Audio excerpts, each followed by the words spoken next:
Amores chegam ao fim, olha a matéria. Casais se separam e os filhos têm que aprender a conviver com as mágoas, com ressentimentos que contribuem para o fim dessa relação.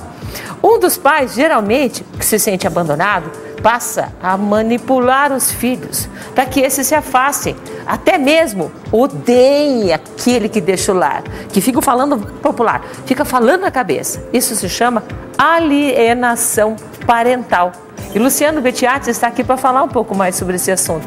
Esse nome difícil, eu falei, o que será isso? As meninas, é quando a pessoa separa e começa a falar mal um do outro. Acabou a relação, os filhos não têm nada a ver com isso, não é, Luciano? Exatamente. Seja bem-vindo no programa. Obrigado. Muito contente com o espaço que a Rede Massa, o SBT, no Paraná, tem aberto aqui nesse programa para falar de assuntos tão importantes. Já falei sobre violência sexual, sobre a Lei da Palmada, que não se chama Lei da Palmada, é Lei Menino Bernardo, e agora falando sobre a alienação parental, que não é um fenômeno tão recente assim. Só que só em 1985 ele recebeu esse nome, alienação parental. E você descreveu muito bem. Quando há separação, quando o casal decide não trilhar mais o mesmo caminho, isso pode não se resolver de uma forma muito amorosa, e quem fica com a guarda da criança tenta implantar nela toda essa mágoa que ficou, distorcendo a imagem do outro. Você quer ver? Nós vamos ver um trecho do documentário A Morte Inventada. Nós vamos ver um trecho agora, tá? Vamos dar uma olhadinha? Vamos lá. Por favor, vai lá. Só se falava mal dele ao ponto de não falar nem o nome, então eu não sabia o nome do meu pai. A gente não tinha fotos, a gente não tinha nada. O que contavam pra gente é que ele era um bandido, ele tinha traído a minha mãe, batido nela, tentado matar. A demonstração era de que havia sempre restrições ao que eu sugeria fazer, né? Então eles procuravam sempre ficar dentro de casa, ficar sem fazer nada, né? Assim, meio que, eu tô aqui, mas eu não quero fazer nada com você, né? Então, o meu contato com meu pai era assim, ele ia buscar a gente às vezes, mas para passar o dia com a gente, mas era como se eu saísse com ele e tivesse curtindo estar com ele, era como se eu estivesse traindo a minha mãe, sabe? Então, estar com meu pai era mais que uma obrigação. Tá bom, eu tenho que estar com meu pai, não sei o quê.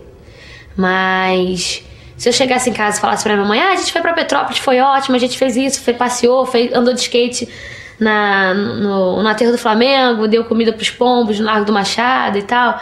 Se chegasse feliz assim em casa, eu lembro que era uma coisa difícil de falar com a minha mãe que tinha sido legal. Então a gente já chegava, eu lembro de já chegar assim com a cara fechada, achando que tinha sido um saco o dia. Já falava pra minha mãe que, ai, que saco tá com meu pai, sabe? Mas, no fundo, nem era isso. Mas parecia que eu tinha que ter uma certa cumplicidade com a minha mãe.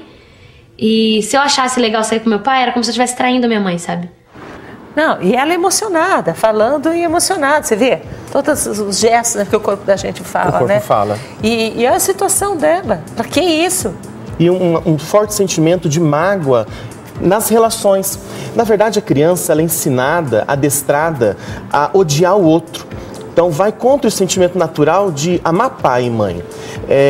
Basicamente, então, a síndrome da alienação parental é quando numa separação geralmente litigiosa, quem fica com a guarda, geralmente a mãe, no Brasil há um número aí de quase 90% das guardas ficam com a mãe, né? A mãe tenta, de fato, implantar na criança essa repulsa, esse ódio, afastando o outro genitor, ou o pai ou a mãe, do convívio com a própria criança. Mas quando não pensa que essa criança e adolescente vai ficar com problemas depois, e eu acho um baita do egoísmo isso. Sim, até porque a figura do pai e da mãe, para a formação da criança, é muito importante. A criança precisa das duas figuras.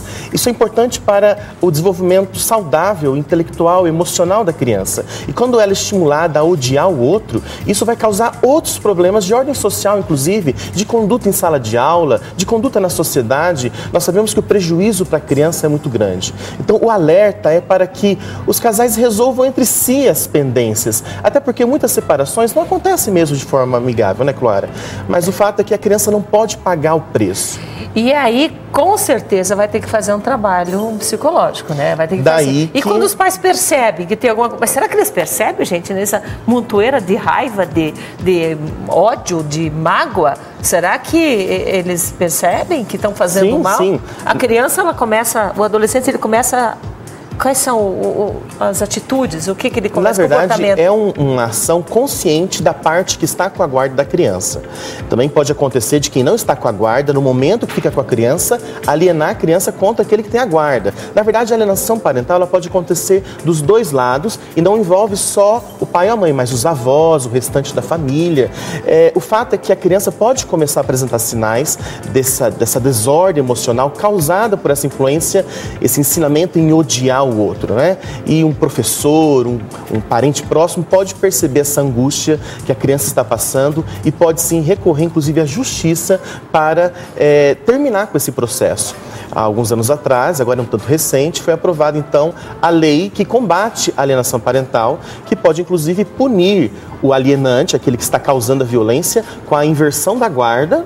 Então, se ele está distorcendo a imagem do pai, por exemplo, a justiça pode entender que essa criança pode ficar muito mais saudável e feliz com o pai, né? E até a perda da guarda, os dois, inclusive, porque essa violência pode vir de ambos os lados. Olha, não faça isso, pelo amor de Deus. Nós dois estamos aqui para falar, né? Não faça isso.